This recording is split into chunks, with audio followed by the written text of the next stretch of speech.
Assalamualaikum warahmatullahi wabarakatuh. Di sini saya Elsa Nur Priyatnika akan menyampaikan tentang materi pembelajaran di bulan November di mata pelajaran produksi pengolahan hasil nabati dengan topik pengolahan umbi untuk kelas 11 PHP.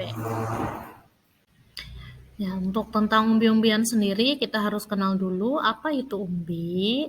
Ya, umbi-umbian itu bahan nabati diperolehnya dari dalam tanah ya. Kemudian umumnya mengandung sumber karbohidrat atau pati yang sangat tinggi, sehingga seringkali disebut sebagai pengganti bahan baku pokok orang Indonesia ya, terutama yaitu nasi atau beras. Nah, untuk manfaat umbi sendiri itu banyak sekali, yaitu ada sebagai sumber karbohidrat atau sumber energi. Nah, kemudian ada juga sebagai sumber serat pangan. Yang ketiga, sumber antioksidan. Dan yang keempat, mengandung prebiotik untuk pertumbuhan ini ya, pertumbuhan di usus. Kemudian untuk umbi-umbian ini ya karena dia mengandung sumber karbohidrat yang sangat tinggi dan karbohidrat ini biasanya disebut pati juga. Nah, umumnya umbi-umbian ini memang paling banyak diolah menjadi tepung-tepungan selain olahan tradisional tentunya ya. Nah, aneka umbi yang akan dibahas di pembelajaran ini, yang pertama itu ubi jalar, kemudian singkong atau ubi kayu, kemudian talas, garut, ganyong, gadung, dan umbi porang. Nah, di umbi jalar sendiri, ya ini masing-masing umbi akan diamati ya karakteristiknya dari sifat fisiknya, kimianya, kemudian varietas penanganan sebelum pengolahan, hingga olahan-olahan apa saja gitu yang bisa didapat dari umbi ini. Untuk umbi jalar sendiri, umbi jalar itu paling banyak sebenarnya sudah banyak ditemukan ya di mana-mana. Untuk dari fisiknya itu paling mencolok untuk ubi jalar. Selain dari warnanya ada yang putih, ungu, oranye ya. Terus bentuknya juga mudah dikenali. Dia kulitnya tipis, kemudian bentuknya tidak merata. Dari sifat kimianya ya untuk umbi-umbian itu pasti mengandung karbohidrat yang tinggi. Nah, untuk ubi jalar sendiri karena dia warnanya ada berbeda ya, ada ubi jalar putih, ubi jalar kuning, hingga ubi jalar ungu, itu dipengaruhi oleh yang namanya pigmen. Untuk yang pigmen ungu dia dari antosianin, kemudian yang kuning oranye dari beta karoten. Nah, di mana pigmen ini juga berfungsi sebagai antioksidan. Untuk penanganannya, ubi jalar itu harus segera dibersihkan ya setelah dipanen gitu dari tanah dan harus dijemur untuk menghilangkan kadar airnya ya untuk dihilangkan supaya nanti tidak cepat busuk. Kemudian olahan-olahan ubi jalar ada olahan tradisional ya yang biasanya yang dikukus, kemudian digoreng atau direbus, kemudian ada juga dijadikan tepung, kemudian pasta, es krim, dan sebagainya. Yang kedua ada ubi singkong ya atau ubi kayu. Ini ada di mana-mana juga umbi yang banyak dijumpai di seluruh Indonesia ya. Nah, sifat fisiknya sudah terlihat ya. Kita sudah tahu singkong itu biasanya panjang, besar, kulitnya juga tebal sekali. Untuk kimianya untuk singkong ini dia banyak sekali yang namanya karbohidrat tapi sedikit protein. Varietasnya bermacam-macam, ada singkong gajah, singkong putih, singkong emas, singkong mentega, itu dipengaruhi dari warna daging singkongnya beserta ukurannya. Kemudian untuk penanganannya, ya untuk umbi-umbian pasti dia harus segera dibersihkan ya dari tanah itu, kemudian dijemur untuk menghilangkan sedikit kadar airnya. Untuk olahan singkongnya, ya ini sebenarnya bisa dijadikan tepung-tepungan, kemudian dikukus atau digoreng, biasa diolah. Kemudian bisa dijadikan ya kue-kuean, seperti itu. Yang ketiga ada talas. Ya, talas juga banyak ditemukan ya, yang paling dikenal itu biasanya talas Bogor. Bentuk talas sendiri, talas dia bulat ya, silinder, agak bulat. Kemudian sifat kimianya, ternyata talas itu mengandung asam oksalat. Ya, asam oksalat ini dia kalau dikonsumsi terlalu banyak akan menghambat penyerapan kalsium dalam tubuh. Kemudian varietasnya ada talas Bogor, talas Kimpul, talas Banten, talas Padang. Kemudian ada lagi untuk talas Belitung ya jenisnya. Kemudian ininya penanganannya, nah karena tadi mengandung asam oksalat, dia harus direndam di dalam larutan asam. Olahannya bisa bermacam-macam, ada olahan tradisional, kemudian bisa dijadikan tepung atau kue-kuean. Yang selanjutnya adalah umbi Garut. Umbi Garut ini kalau sekilas bentuknya itu seperti kunyit ya, berruas-ruas. Hanya di sini mungkin warnanya lebih pucat ya, dibandingkan kunyit itu kulitnya kan lebih kecoklatan. Kemudian sifat kimianya untuk Garut dia mengandung granula pati yang halus, tetapi dia punya serat yang banyak, serat kasarnya banyak untuk Garut. Kemudian varietasnya ada Creole dan banana.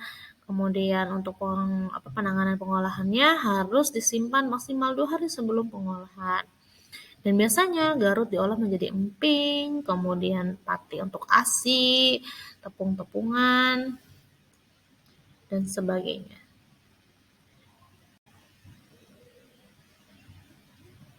Nah, kemudian untuk umbi ganyong. Nah, umbi ganyong ini kalau sekilas bentuknya mirip seperti lengkuas.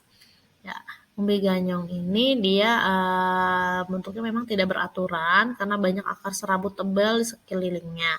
Kemudian, ganyong mengandung kalsium dan fosfor ya yang sangat banyak dan baik untuk pertumbuhan tulang dan gigi.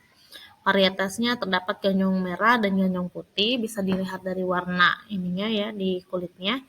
Kemudian, olahannya itu bisa dijadikan olahan direbus, jadikan tepung dan sebagainya. Kemudian ada lagi umbi gadung yang biasa kita konsumsi itu dalam bentuk keripiknya ya. Ya, umbi gadung bentuknya dia tidak beraturan, ya dia berserabut kasar seperti seperti apa ya, landak. Kemudian sifat kimianya ya umbi gadung itu banyak karbohidratnya dan asam aminoglutamat, jadi sehingga rasanya kadang agak-agak gurih. Kemudian ada senyawa racunnya juga yang disebut sianida yang apabila bahaya dikonsumsi. Varietasnya ada gadung putih, gadung kuning, ini dilihat dari dagingnya. Kemudian, nah untuk gadung dia tidak sembarang bisa dikonsumsi seperti umbi lainnya karena ada racunnya, maka dia harus dihilangkan dulu dengan direndam, kemudian dioles abu kayu dan sebagainya. Biasanya umbi gadung ini dijadikan ini ya tepung-tepungan atau olahan keripik. Kemudian ada lagi umbi porang. Umbi porang ini kalau di pasaran mungkin suka dengar nama dagang bubuknya atau tepungnya itu adalah konyak. Ya, sifat fisiknya seperti ini ya. Dia punya nama lain, umbi porang itu seperti iles-iles katanya. Umbi porang itu ya warnanya kuning kecoklatan, bentuk bulat, berserabut juga tapi tidak sebanyak gadung gitu. Kemudian kimianya dia punya yang namanya glukomanan. Glukomanan itu larut dalam air dan akan membentuk gel. Dan kadang suka digunakan sebagai pengemulsi atau pengganti agar. Mungkin agar-agar seperti Nutrijel bisa kenyal atau kue-kuean khas Jepang yang kenyal itu menggunakan tepung porang biasanya. Nah, varietasnya sebenarnya beragam. Ada varietas Madiun 1, kemudian porang juga dia punya asam oksalat dan kristal CaOX sehingga harus direndam di dalam pelarut asam. Nah, biasanya porang itu dijadikan apa? Ya kebanyakan dijadikan tepung atau pengemulsi. Jarang dimakan langsung. Nah, dikarenakan umbi banyak mengandung karbohidrat, beberapa jenis umbi dapat diolah menjadi produk pengganti nasi. Ya, tapi kebanyakan umumnya umbi-umbian itu dijadikan tepung-tepungan agar dari tepung nanti bisa dijadikan olahan lainnya. Tapi untuk di pembelajaran ini gitu selain tepung, umbi-umbian juga diolah menjadi keripik, tape, gemblong dan sebagainya. Nah, terdapat olahan umbi khas Kuningan ya, atau biasa disebut gemblong atau ketempling seperti pada di gambar berikut. Nah, itu nanti dipraktikkan oleh siswa. Nah, kemudian ada lagi untuk jenis-jenis produknya ada penepungan singkong, di mana ternyata tepung singkong itu ada 3 jenis. Ada tepung gaplek, tepung tapioka, dan tepung mokaf ya. Apanya? Nah, perbedaannya tepung singkong, tapioka, atau mokaf itu di apa? Sebenarnya dari organoleptiknya juga sudah terlihat. Biasa kalau tepung singkong itu berbau singkongnya masih kuat ya. Putih kekuningan juga, agak sedikit sih kuningnya. Kemudian tekstur juga dari segi tekstur lebih kasar. Kalau tapioka dia teksturnya itu kesat, kemudian baunya seperti sagu, ada bau singkong juga tapi tidak sekuat tepung singkong. Kemudian kalau tepung mokaf dia benar-benar mirip terigu, teksturnya halus, tidak berbau. Nah, kemudian nama tepung ini punya nama lain juga. Untuk tepung singkong itu biasa disebut gaplek atau tiwul ya. Tapioka, aci atau kanji. Sementara mokaf ya mokaf saja. Nah, yang paling membedakan adalah di cara pengolahannya. Biasanya tepung singkong itu dikupas, iris, jemur, kemudian digiling. Kalau tapioka dia harus diparut, kemudian direndam ya. Ya, direndam itu nanti yang mengendap itu adalah patinya.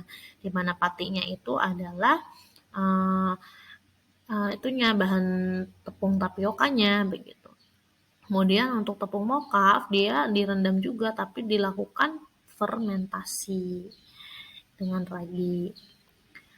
Nah, untuk ininya dari segi komposisi juga berbeda dan olahannya juga berbeda.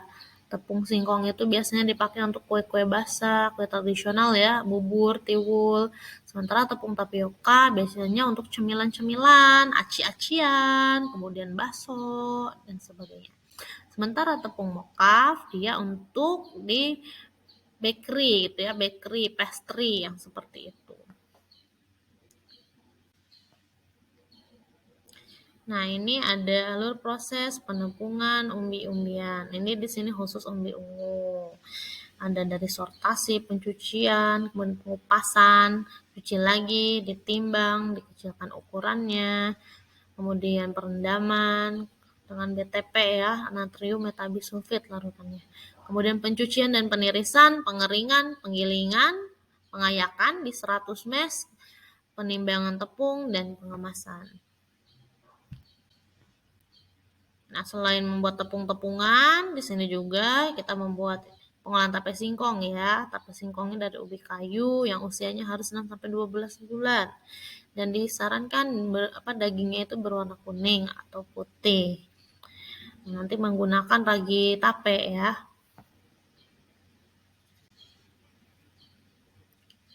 Nah, ini ada tugas proyek untuk siswanya yang akan saya bahas di IKI bulan November.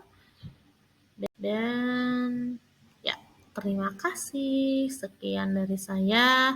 Saya tutup. Wassalamualaikum warahmatullahi wabarakatuh.